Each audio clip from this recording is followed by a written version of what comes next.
should I wait to start running until I lose more weight? This is a really good question. So a lot of people, when they first get into exercise, they're thinking, oh, I need to run to lose weight, because running is super easy to do. It doesn't take much instruction, and honestly, a lot of people can just pick it up and go do it.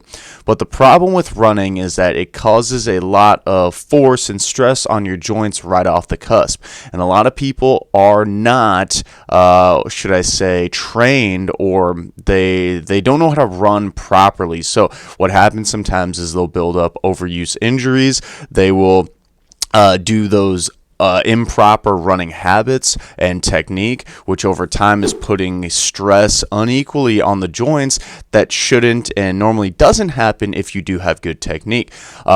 So this can be, of course, exacerbated if you are somebody who is overweight, and basically you're not only running with improper form, because likely this person just started working out, you're running with improper form with extra weight, improper form. So it's kind of a double-edged sword.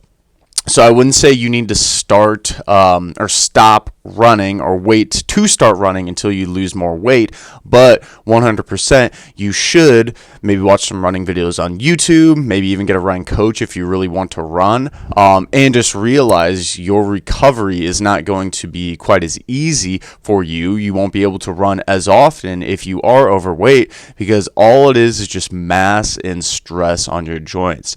That's why you don't see a lot of marathon runners who are over probably like 170 pounds or even 200 pounds. Because if there was that much weight on your body, you would be putting so much extra stress on your joints. Look at all the marathon runners. They look, for the most part, skin and bones, very, very skinny. And that's part of the reason why. Not only is it more efficient to be that weight for them when they run, but it's also a lot better. I wouldn't say better, but it's easier on their joints to recover when they're that weight.